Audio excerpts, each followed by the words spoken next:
Okay, so you need someone who is willing to travel far just to see you. I was assigned to work in Kyushu. That's why sa malayong lugar pa ako susunduin ni Love. It's really crazy what love can do, diba? Hi! If you're new here, I'm Mimi.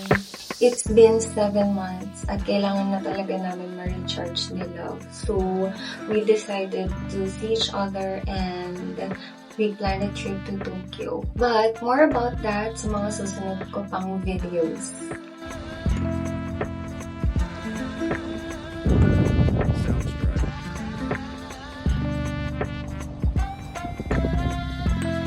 I was at work that day, kaya ilang oras pang nag-antay si Love. At wala namang problem doon because I think she really enjoyed the coziness of the place.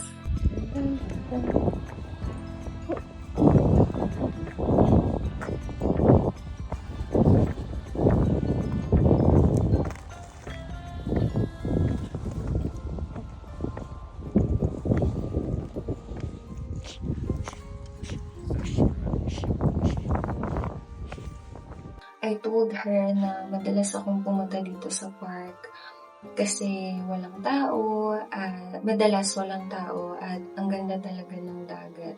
Ang linis tapos kalmado lang siya. Kaya naman si Love, she really wanted to see it for herself.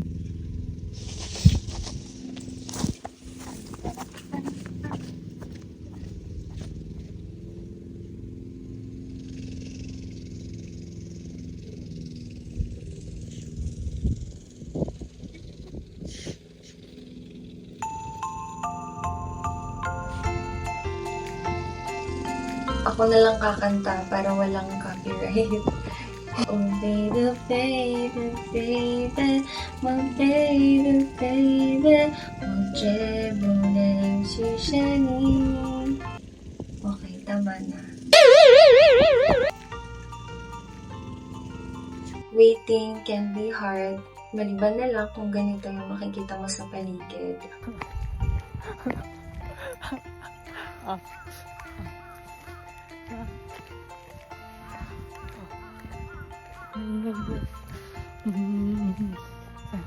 Dito ka na tatakbo ba? Doon sa taas. Doon pa rin sa taas. Tapos, ayan. Ayan. Ayan. Tayo nag-date. Diba? Ay, mana yung shoes ko pala.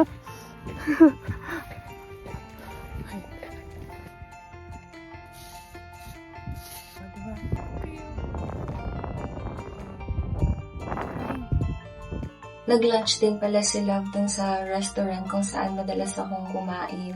Nagkita kami around 6 p.m. na kasi bumahay pa ako at saka binaba ko pa yung mga gamit ko. At may pasalubong pa si Love na biscuits para baon ko daw sa biyahe pero hindi pa kami nakakaalis. Ubus ko na. And now, we are so ready for Tokyo. Super saya kasi first travel din namin talaga to ni Love na magkasama. Magkakape muna ako kasi libre to, sayang naman. Tsaka alam kong wala na namang tulugan kaya kailangan ko to.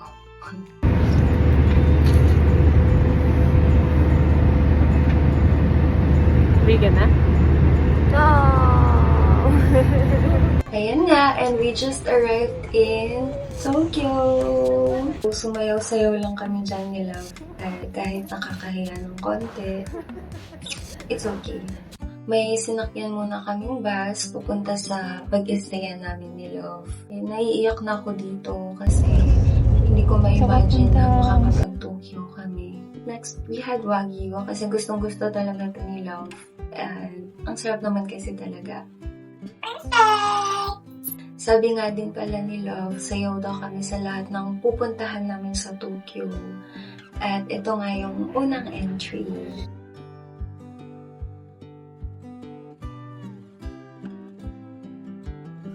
Sabi ko sa unang part ng video, you need a partner who is willing to travel far just to see you. Actually, you just need someone who can treat you well. Yun lang. So, that's it for today's video. Kung nagustuhan mo, please hit the like button and subscribe to my channel. Thank you so much for watching. See you in my next one. Bye! Minsan ako sa pinwestohan mo dati. Kasi lang, may kaganon. Tapos dun sa nagpapahinga, naghihiya akong makiupo doon. Tapos doon sa mga puno. Puntahan ko mamaya.